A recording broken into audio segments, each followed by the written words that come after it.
Frontline is a presentation of Documentary Consortium. The 16-inch guns of the battleship Wisconsin have been pounding Iraqi artillery positions for days now in preparation for the ground war. Allied forces have reason to fear Iraq's big guns. They are among Saddam Hussein's most lethal weapons. Used with deadly consequence in the Iran-Iraq war, these howitzers could shoot chemical and biological shells farther and more accurately than any field artillery in the U.S. arsenal.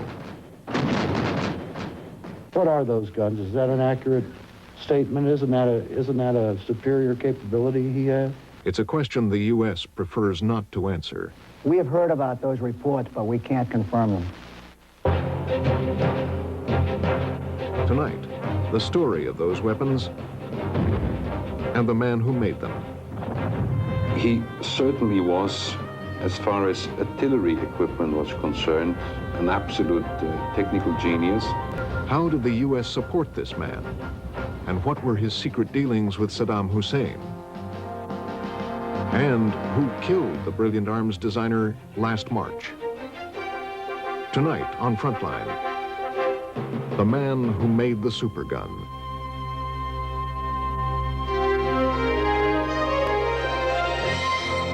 With funding provided by the financial support of viewers like you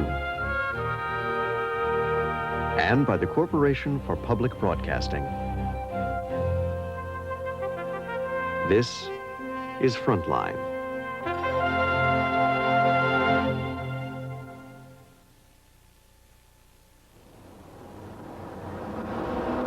They'd been following him for months. They'd been monitoring his every move.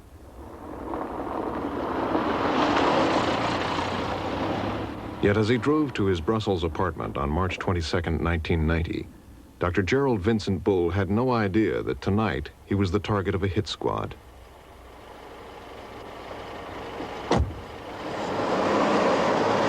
It was definitely a complicated operation by a state intelligence organization and carried out by some 80 people.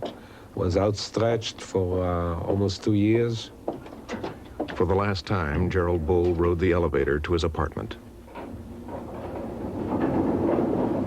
In his lifetime, his guns and shells had been sold around the world.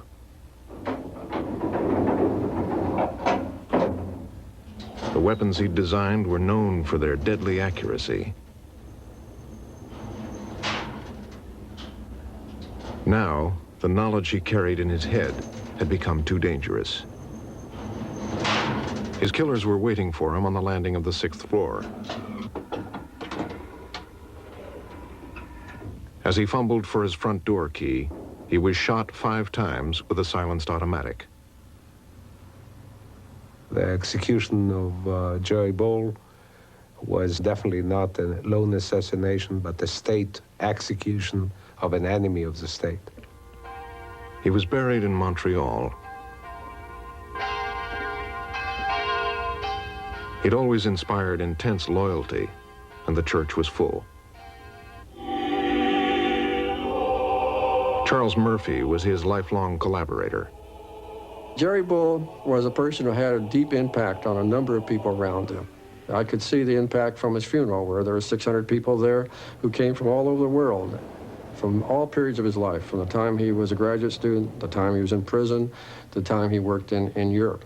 He had such an international standard in the artillery world, of course, that, well, you couldn't go any place without dripping over Jerry Bull's name somehow.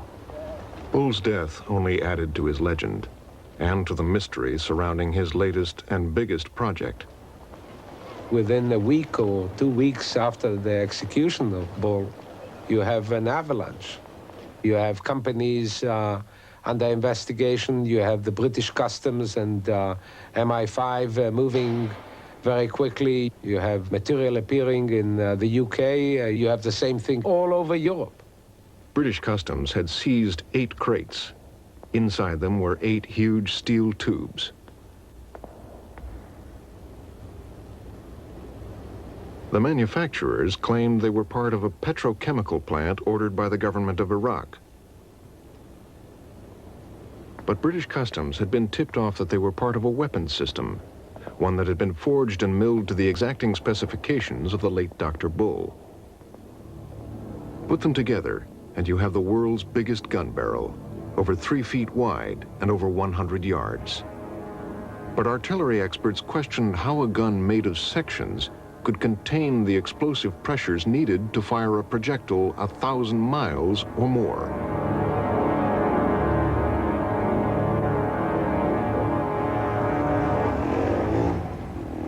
But in Britain's Imperial War Museum, there is a record of such a gun, and there's one man who's actually seen it. As soon as I saw the super gun, it reminded me of this thing. Major Robert Turp is a self-described gun runner, but in World War II he was a member of MI-10, a British Army intelligence unit. Its task was to assess captured German war material. In 1945, in a bombed-out munitions factory, he discovered the secret plans for a Nazi terror weapon, the V3. The V stood for vengeance. Made from sections, the V3 was 150 meters long. Turp also found parts of a prototype.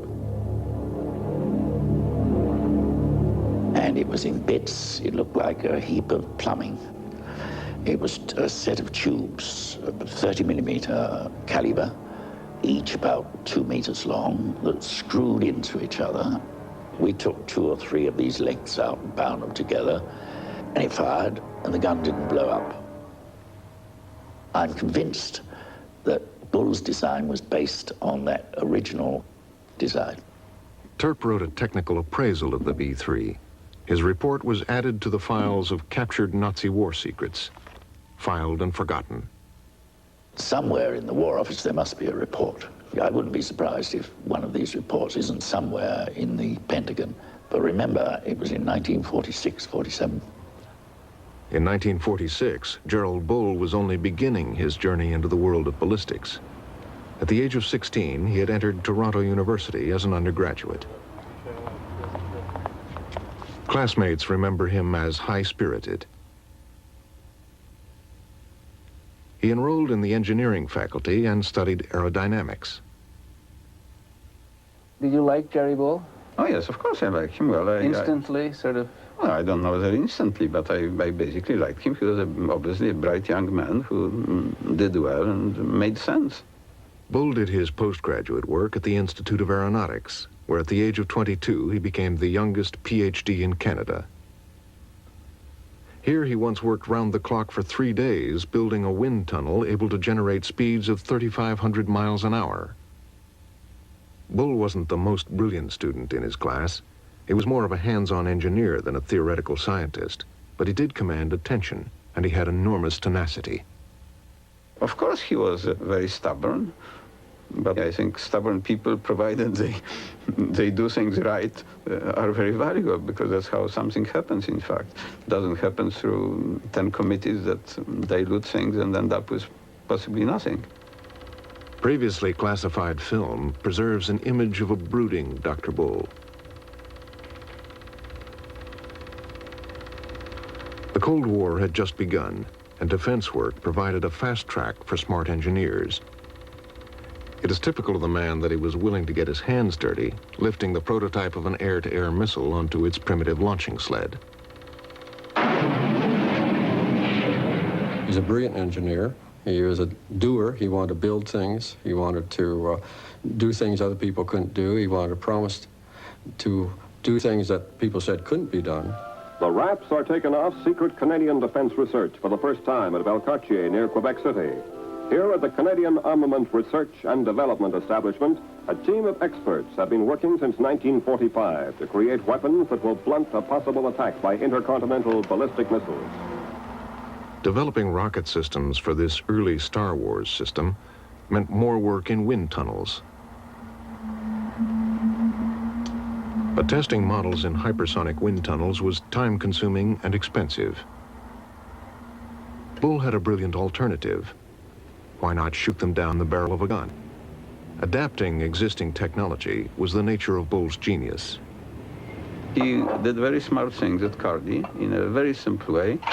He developed an original and effective and incredibly cheap way of measuring aerodynamic properties by observing the signature that a model left by being first shot from a gun, by using a very simple device, paper screens. By observing this signature, measuring them up, you could determine the progress of the motion of the model. Well, from this you can determine its aerodynamic characteristics. On press day, Carty's Golden Boy posed by his cannon. This newsreel, not seen since the day it was shot, captures Bull at the beginning of his lifelong fascination and ultimate obsession with guns and artillery technology. But his chances to test the limits of gun technology came soon after, when he moved to Montreal to head McGill University's Project HARP. The HARP program stands for High Altitude Research Project, and it was a proposal which came out of the studies that Jerry and I made as to what was the peak altitudes that various size guns could shoot to. The man behind the project is McGill's 34-year-old professor of engineering science, Dr. Jerry Bull, an intense, impatient genius who's been working for 5 years on a cut-rate research program. Dr. Bull wanted to blast Canada into the space race by pioneering the use of big guns. In 1963, a U.S. Navy landing craft beached in Barbados.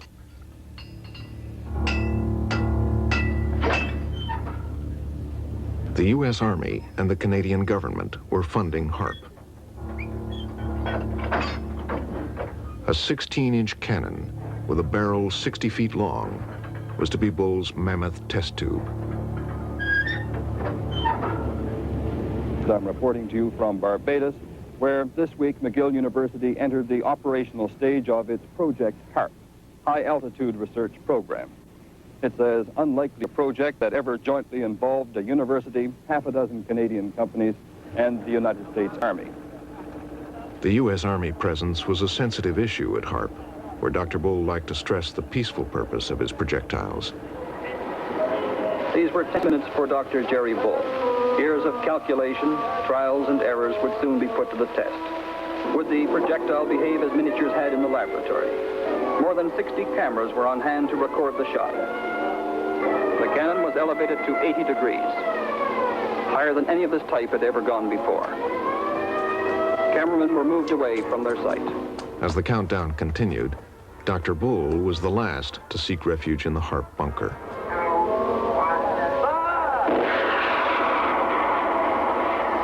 It was hard to avoid questions about the military's interest in the gun. Well, now this gun was commissioned for peaceful research. How do you explain using the data for the military? Well, I think that may be just a matter of semantics, really. It was commissioned for peaceful research, but all of the Army's research is necessarily headed toward the things the Army is interested in. Well, that's rather a tough question. We felt that the Americans would be more interested in the technique because of their very diversified program and their known diversified approach to all problems. We thought they'd be more receptive to coming out with something that was perhaps not as conventional.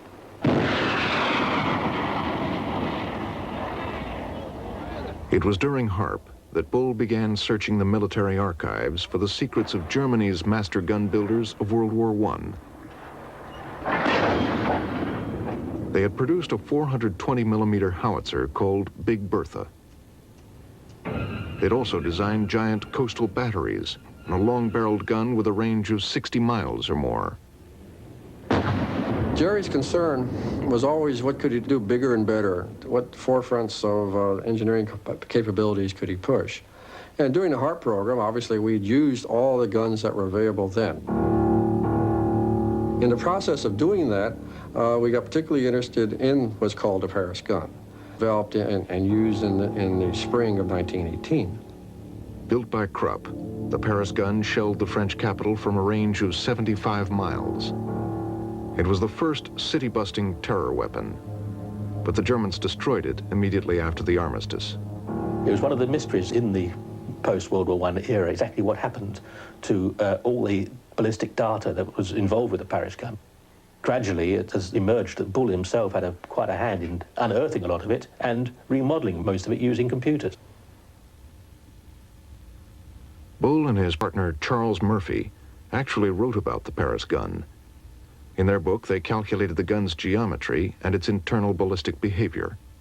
It seems to be sort of a major sort of a guiding light throughout his commercial and scientific life. The most obvious lesson to be learned from the Paris gun was think big. To achieve additional range, the German engineers had made a sectioned gun barrel.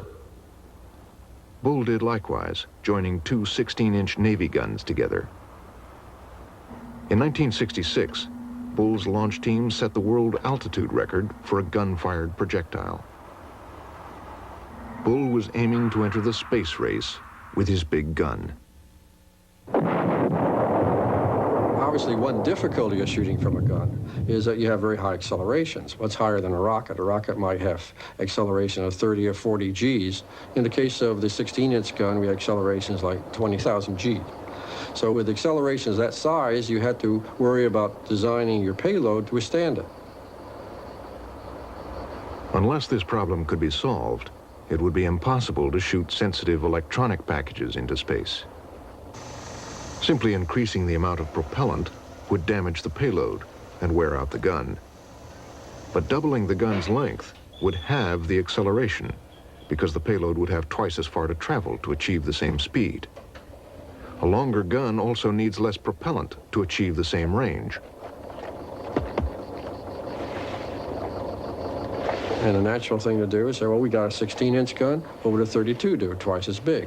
So we went through engineering calculations at that time and reported on in unclassified reports about what would be the performance of such a size gun. Bull's calculations included guns that were 3, 4, and 5 feet wide. Larger calibers would reduce the G-forces inside the barrel. This was essential if Bull was to achieve his dream of putting a gun-launched satellite into space. Photographs from the time show the strain on Bull. To keep HARP going, he had to please both the Canadian government and the U.S. military. If you want to continue on your research, you have to get your funding from where you can, and if the military are going to put in the funding, that's where you get it from. The weapons application is, if you like, the standard use of guns. I think he was interested much more in the non-standard, but of course, similar to von Braun, he had to work both sides of the technology to achieve his goals. What you put in the projectile was not Bull's concern. And I suspect this HARP project ties up with the gun. A gun that, after all, it can put a projectile into orbit, can certainly put one up and down on the ground somewhere. In fact, he was talking in terms of using 1 meter guns on paper studies in about the mid-1960s. He was talking about 5,500 kilometers ranges with no trouble at all. The armies saw space as the next battlefield. So Bull proposed a special shell to shoot down incoming ballistic missiles. With the Army calling the shots, he also wrote a report that's still secret.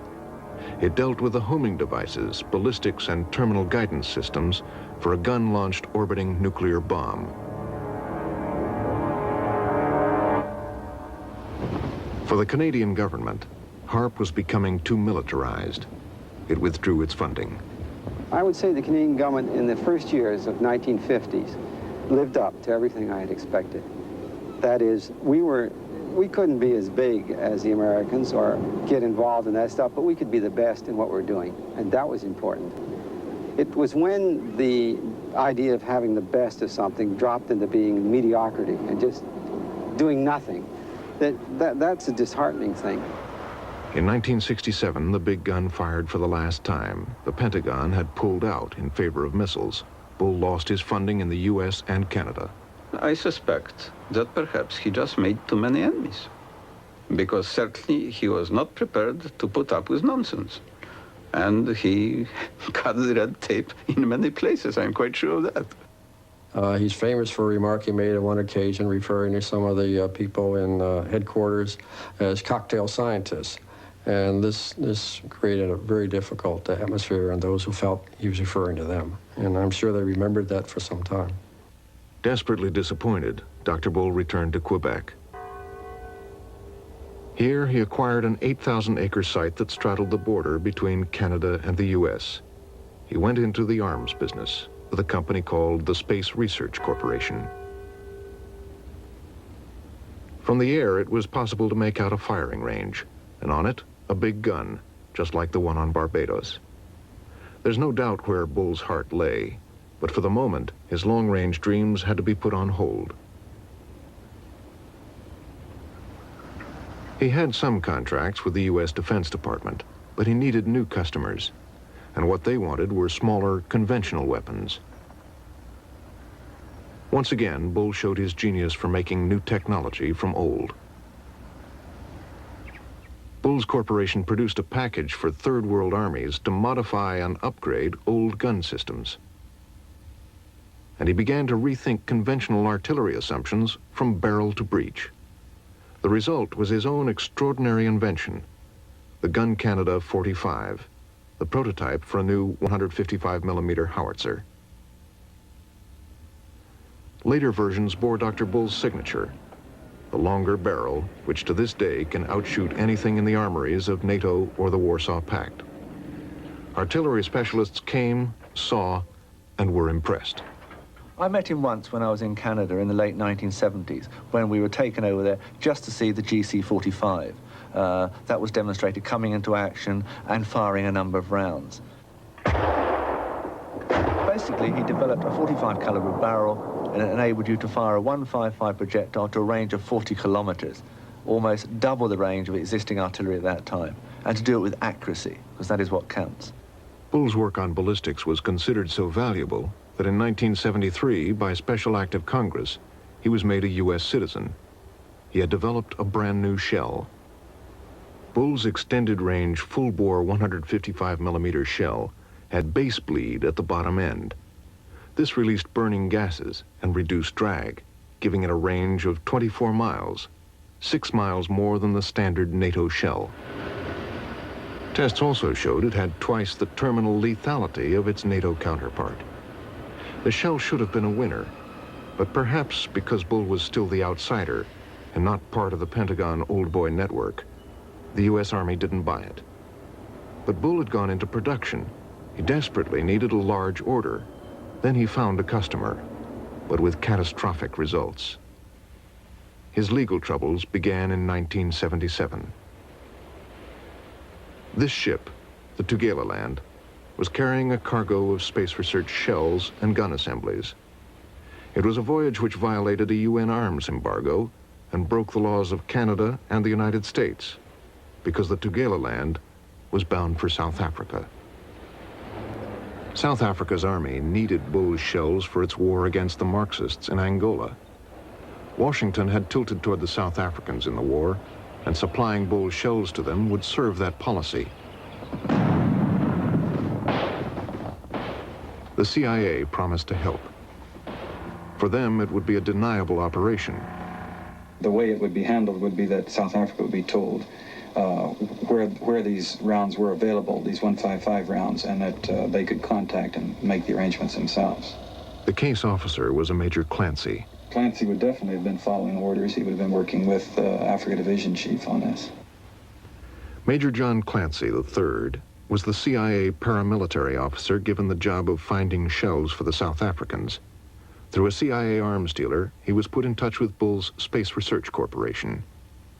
He told me himself that he was looking for some 155 rounds and that he had found some. He had found them in Belgium. Here, Bull had opened an office to market his shells. The man who had helped him set it up was an American arms dealer called Jack Frost. I told him that if they had no artillery capability, that the acquisition of space research technology was rather useful. Shortly after that conversation, a party of South Africans flew to the United States to meet Dr. Bull, but they hadn't told Frost about their visit. I heard of the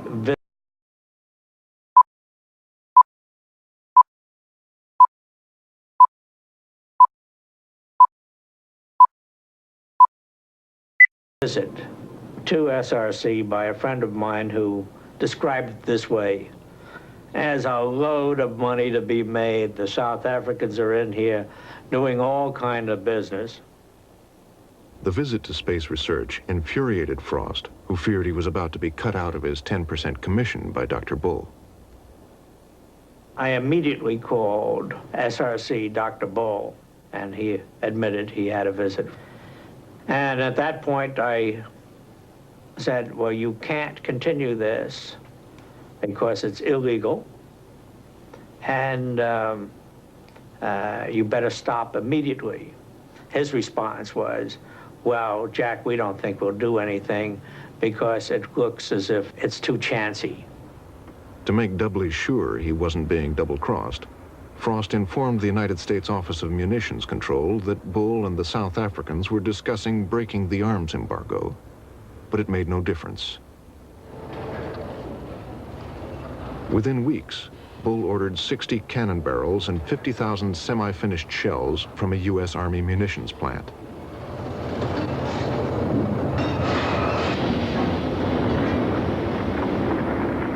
Apparently, someone in Washington was pulling strings and cutting red tape. Approval that could have taken months was granted in just 4 days. 4 days is impressive.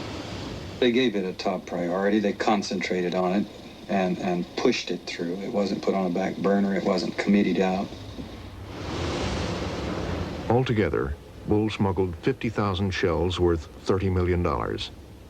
He had done so with the apparent knowledge of the U.S. government. But he was transferring more than shells. He was passing on technology that would in time enable the South Africans to make their own sophisticated artillery. But Bull's activities were now being investigated in 4 countries. He was also beginning to feel the heat from the media. Naively, perhaps, he agreed to be interviewed by a British reporter about some shells that were supposed to have been shipped to Spain. Are you sure they're in Spain?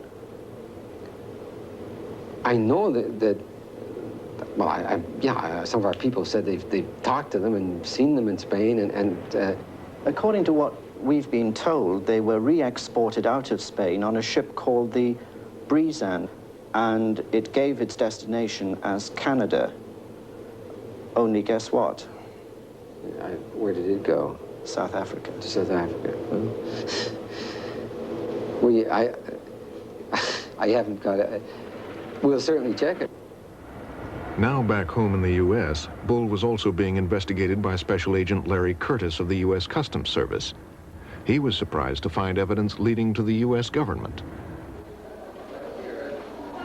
Well, during the course of the investigation, I went to the CIA in Washington. The door was shut on me. I was not allowed to make direct contact.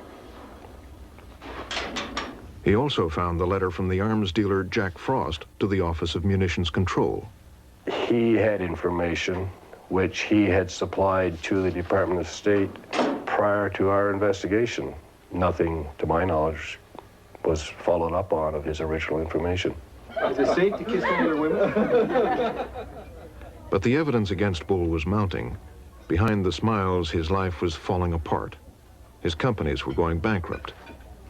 Even though one part of the U.S. government had seemed to encourage his dealings with South Africa, another was now bringing criminal charges against him. We were talking about indicting 15 individuals, I believe 3 countries, and 5 corporations.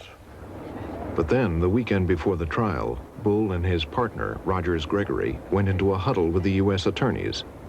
A deal was being struck. When I was advised the following Monday that Bull and Gregory were the only ones being indicted, I was totally surprised, very disappointed, and bewildered as to the results. The next day, Bull pled guilty. The effect was that evidence of government cover-up and CIA collusion in Bull's South Africa deal was never heard in open court. I was told that the reason we never went any further was because there had been a phone call from the White House. I took that to mean there had been a phone call from the White House to Main Justice stating, don't go any further with the investigation. Whatever happened behind the scenes, Bull was left to fend for himself. At the time he did plead, he did not think that he would go to jail. He thought it would be a fine. He was very upset by his jail term, and it colored his life emotionally. He felt rejected by Canada and by the U.S. during that period of his life. To the end of his days, Bull was obsessed with what he saw as the injustice of his 4-month jail term. I would say he was not a happy camper. He was very embittered against the United States government and the government of Canada. He made statements to different newspapers that he would never set foot in North America again. After his release, Bull took a Caribbean vacation.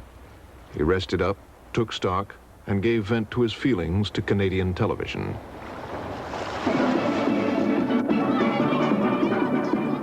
The only way Dr. Bull can get even is to sell his brains now to a foreign country.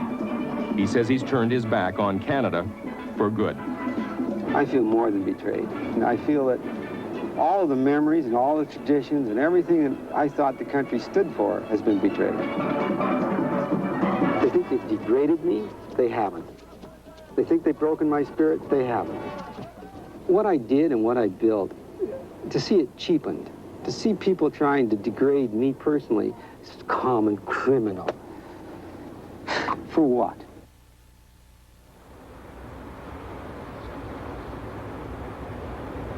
Bull moved to Brussels, to the international center of the arms business. Word of his arrival reached men like Sarkis Saganalian, the Miami-based arms dealer. And I had a friend in Paris. He said that Jerry Bull is out of the jail. This is in 1981 now. And he's not living anymore in Canada or in the United States. He's living in Belgium, in Brussels. I said, when you see him, say hello. Everybody in the arms business fetches up in Brussels. In the same way as they say all roads lead to Rome, all guns point from Brussels. 1981 was a good year to be in the arms business. Iran and Iraq were fighting a protracted war. In Iraq, they called it Saddam's War. Despite the bravado, Saddam's war was not going well. Saddam needed better artillery than his outdated 130mm Soviet guns. Remembering Bull's ability to upgrade old guns, Sarkis Saganalian spotted a business opportunity. I brought this to Jerry's attention, and he said, yes, let's see what we can do. They tore the gun apart. The time went by, it's 6 months, 7 months. I never get anything from Jerry except paying him money. At that time, I find out that Jerry is flirting with Chinese to build the gun over in China and sell it to us. So he's playing both sides. He plays, you know, two ends against the middle. You know, you can never get anywhere with this guy. And which I said, Jerry, you go your way and I'll go my way. Despite U.S. restrictions on the transfer of military know-how to China, Bull, still an American citizen, had been dealing with Beijing for years. But Washington was tilting toward China, and in Bull's case, the law was not being rigorously enforced. Basically, the Chinese had a large number of old systems of Soviet design. They really wanted to have systems with a longer range, and that's where Dr. Bull came in with his 155 45 caliber systems.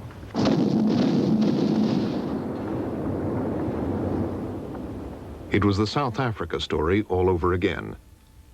Bull signed a 3.5-year contract to engineer and train the Chinese to manufacture their own 155 howitzers. He did so without a license from the U.S. government to transfer technology. Bull Bull's dealings with China came to light one evening in 1984, when one of his close associates, Dennis Lister, was stopped at the Canadian border by U.S. Customs. Hi. Where do you live, please? Canadian doll? Late in the evening of March 23rd, I was notified that Lister was at the port of North Shore, Vermont, and that he was carrying a metal suitcase, and that the suitcase had been examined and it contained a great deal of documents. Dennis Lister was carrying computer disks, blueprints, and a contract with China. As I recall, there were 10 individual contracts, and in fact, the contracts were initialed with the initials GVB, which I recognize as the initials of Dr. Bull.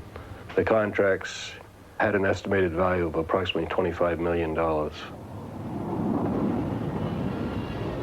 Curtis had a strong case against Gerald Bull, but in 1984, relations between Washington and Beijing were close. Curtis was shut out once again. There were some classified documents. They never were declassified. I never got any action on this, and I followed up on it 2 or 3 or 4 times, attempting to get these documents declassified so that I could present them to the U.S. attorney, grand jury, or whatever was needed. But by now, Bull had another deal in the works, this time in the Austrian city of Linz. Adolf Hitler used to paint watercolors in Linz. He built a munitions factory here and named it for Hermann Goering. Today, it's a steelworks called Voest-Alpine, which in the early 80s was interested in Bull's guns.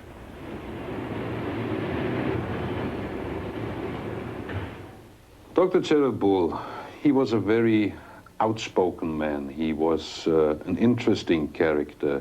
He emptied a bottle of whiskey so fast you couldn't compete with him.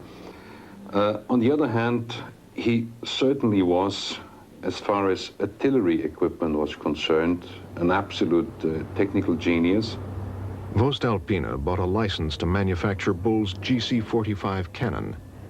It may have been the best gun in the world, but it was expensive to develop and build. They lost millions. Jerry Bull apparently didn't treat them right when he was selling the technology. Jerry never gives you something complete, you know. If he gives you a cup, either the handle is missing or the edge is not straight round. That's what Jerry was.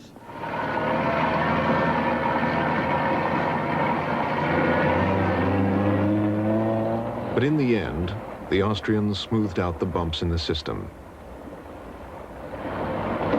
Iran and Iraq soon were customers. The United States had banned arms sales to both countries, which were then at war. But Washington favored Iraq and had reason to look the other way on transactions there. And Saddam Hussein was sold on the Austrians' towed howitzer. The Austrian Minister of Interior had a discussion with Saddam Hussein, and well, Saddam said, to make it short, well, where are our guns, and can't you speed up delivery? We require them urgently. By now, Saddam's war had bogged down into bloody trench warfare. This is where artillery is king of the battlefield. Saddam Hussein ordered 200 of the Austrian guns and used them to great effect. Bull's reputation with the Iraqis was so high that by the late 80s, his draftsmen were busy at their drawing boards, designing 2 brand new guns for Saddam Hussein. They had towed artillery, which does have some battlefield limitations. So he developed 2 new self-propelled artillery systems, a 155 and a 210 millimeter, and both of those were shown for the first time in Baghdad last year. The 210 is the longest range self-propelled artillery system in the world. It goes out to 57,000 meters. So that is unique. But it also bears a striking resemblance to a self-propelled gun called the G6. Based on Bull's designs and made in South Africa, it too has been sold to Iraq.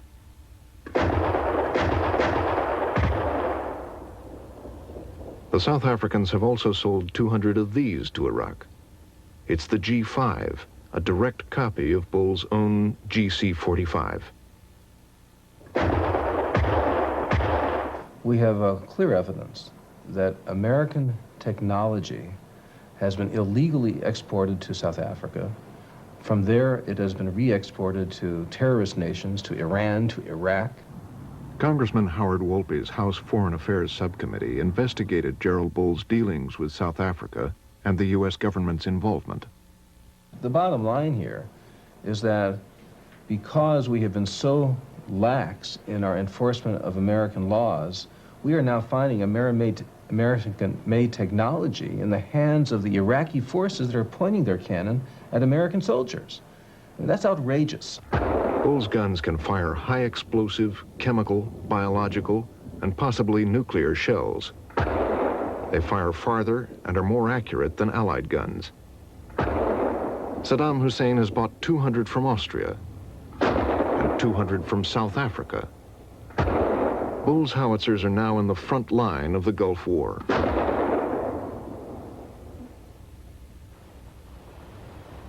But to Gerald Bull, this was simply a means to an end. Although the big gun was abandoned on his Canadian testing range, he had not forgotten about it. To revive the project was his pet ambition. All he lacked was the money. And when he drank, he talked of superguns. The more whiskey he drank, the more he started talking about the idea of producing a supergun. You see, the more whiskey he and my colleagues drank, the farther the gun shooted. But in the end, it was about 1,000 kilometers. But they also said, technically speaking and theoretically speaking, you could even produce a gun which shoots 2,000 or 3,000 or whatever kilometers. But this was a time when I normally went to bed. Gerald Bull had his own bedtime reading. He was going back to World War II, back to the V3 terror weapon, and everything he could find out about it. In the process, he unearthed Major Terp's long-lost report. Quite by accident, I found him staying in the same hotel that I always used when I went to Brussels. And naturally, we used to meet occasionally in the evenings, coming down the lift, and we'd sit and talk and scribble on bits of paper. And we would discuss various features of guns, long-range guns, because I knew by that time that Bull was only interested in long-range guns. He said, of course, you knew the German gun. Well, I did know the German gun. Not all that well, but I know it. I think I'm probably the only one that ever fired the thing. Early in 1944, the Germans built the full-size version of Terp's gun at Pas-de-Calais, 95 miles from London. Thinking it was something else, the RAF fortuitously bombed it. When Allied troops finally overran the site, they found the gun in ruins. To be on the safe side, British troops blew it up again, but not before a war artist had produced this impression. It showed that the Germans had sectioned the gun barrel to control the internal pressure. In an ordinary gun, what in fact you're doing, you're hitting the projectile with a hammer, a very heavy hammer, to send it out, rather like you hit a golf ball with one bang. Under this system, you would rather push it at a gathering momentum. Let's say your pressure will be kept up behind the shell for its full length of barrel travel. Bull's fascination with superguns would finally bring him back to the United States. In 1985, the Defense Department wanted to hear his ideas about a big gun. Gerald Bull was an essential ingredient to any program such as this. And in my opinion, if an activity like this were going on, wild horses would not keep Gerald Bull from being in the middle of it. This was his pride and joy. Jerry Bull came to Washington armed with volumes of data about the application of his gun. Fred Quell, who was there, still has the visual aids with which Bull illustrated his talk. What he did was to first summarize the whole history of gun development, including the Paris gun, the Big Berthas, the Doras, and so on that the Germans built. And then he went in detail through the HARP program. During the HARP project, Bull had always stressed the peaceful nature of his research, but what he was now proposing was an intercontinental cannon. The applications he was illustrating were strictly military. Jerry outlined how you get ranges that could go all the way out to 6,000 miles. And then Bull unveiled his masterwork, the plans for a supergun that he'd been refining for 20 years, sectioned like the Paris gun and with the low internal pressure of the V3, a gun which he described as industrially feasible and costing a mere $10 million. But once again, his hopes were dashed. The Pentagon passed on the project. Let's put it this way. If one's ideas and capabilities are not appreciated at one location, it is only natural to see if you can find another customer. And as near as we can ascertain, Jerry did find a ready and willing customer in Saddam Hussein in Iraq.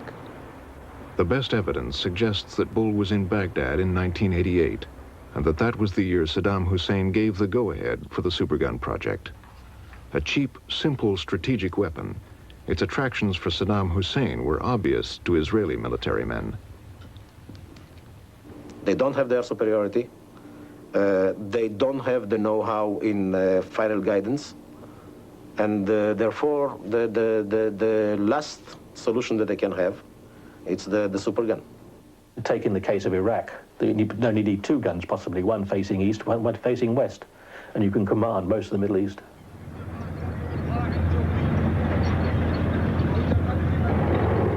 For Saddam Hussein, the supergun could do everything his missiles and Scuds could do, raining high explosives onto enemy cities. Unlike Scuds, the shells from a supergun could not be shot down by Patriot missiles, and they would need no complicated electronic guidance system. We're not talking about pinpoint accuracy, we're talking about accuracy of hitting a city. In Tel Aviv, for taking a prime target, everything is compressed into a relatively small area, and it's a relatively small target, and it could be neutralized relatively quickly. It would be literally the famous bullet that fires in the air. In this case, it wouldn't be where it lands. I know not where. You would know exactly where it was going to land. Building a supergun was a cloak and dagger operation. To conceal his true purpose, Bull subcontracted different sections of the supergun to different factories. Word got around that he was looking for people with the right skills. He asked me to find two highly qualified workshop engineers, that's to say men that were used to producing heavy, large caliber barrels. I believe he was offering these men something like $30,000 or $40,000 a month. The huge tubes that made up the barrel were engineered in England. The trunnions, or supports for the barrel, were found in Greece. Pipes, pumps, and valves from Switzerland made up the recoil system. 75 tons of steel parts forged in Italy formed parts of the breech. Altogether, companies in 8 countries were involved.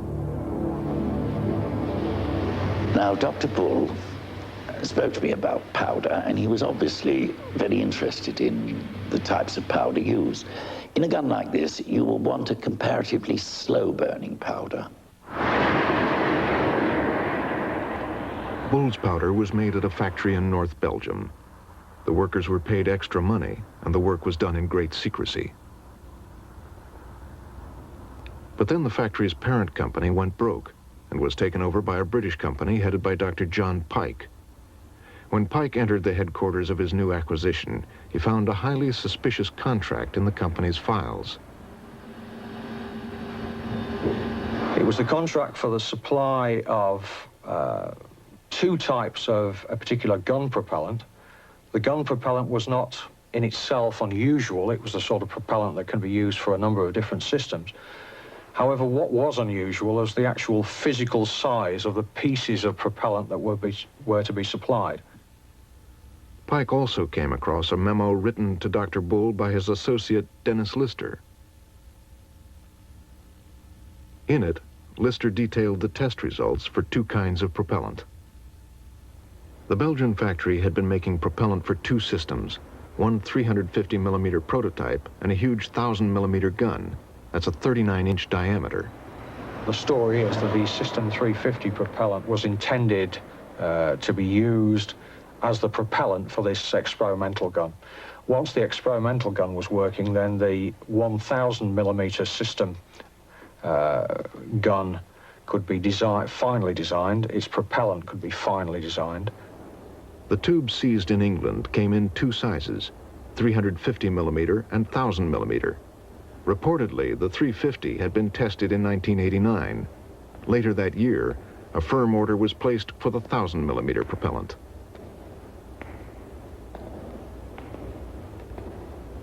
By the end of 1989, the plot to build the supergun had been penetrated, and now Dr. Bull himself had become a target of Israeli intelligence. Carrying all his knowledge with him and not cooperating with too many people definitely was a key strategic point that if you take him out, you are losing control of the entire system. In a sense, he had no governmental protectors. His government, his birth had rejected him, and the government whose passport he carried had imprisoned him. He was, in a sense, vulnerable from a standpoint of being a person who would not have a lot of people concerned if he was killed.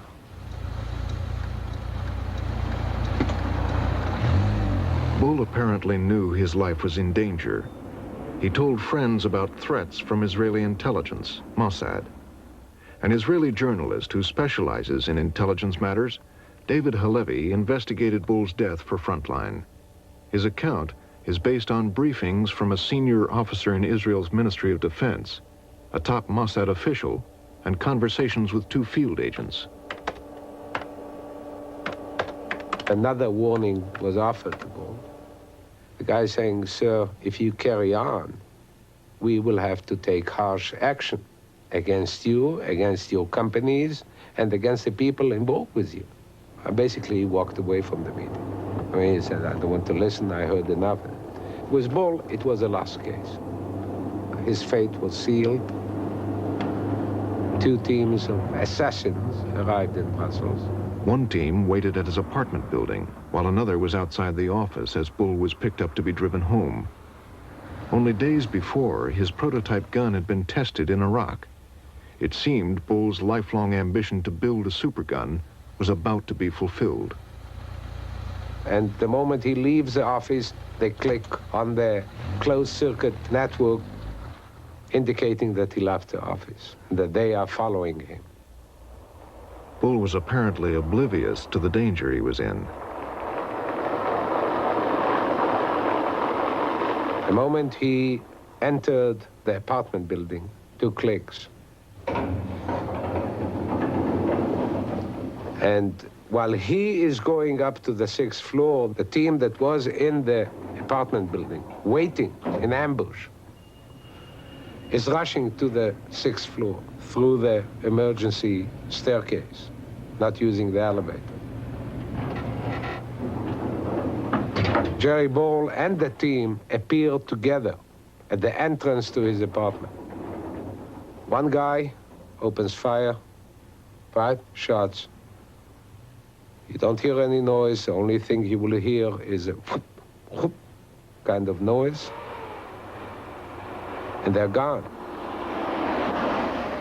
According to Halevi's sources, the hit team was driven to the train station in Brussels and took the first train out of town to Germany.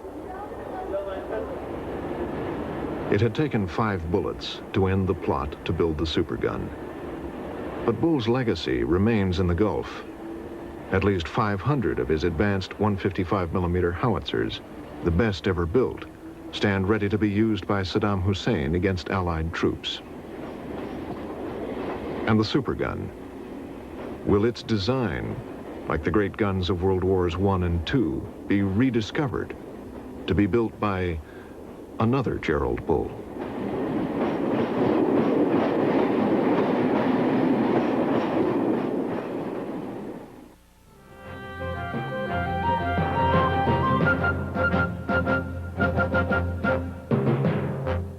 Your thoughts about this program are important to us. You may share them now with a call to the WGBH response line at 876-WGBH. That's 876-WGBH if you'd like to respond to tonight's Frontline report, The Man Who Made the Supergun. Stay with us now for the concluding episode of the landmark television series, Eyes on the Prize. Television as it ought to be, next at 10.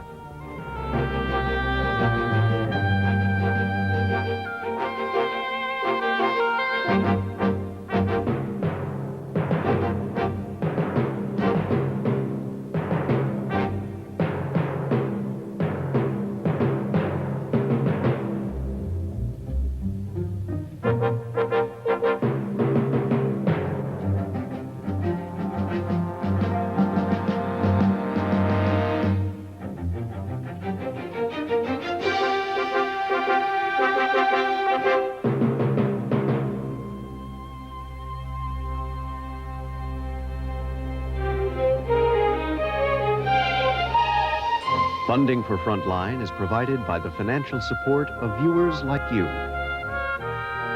and by the Corporation for Public Broadcasting. Frontline is produced for the Documentary Consortium by WGBH Boston, which is solely responsible for its content.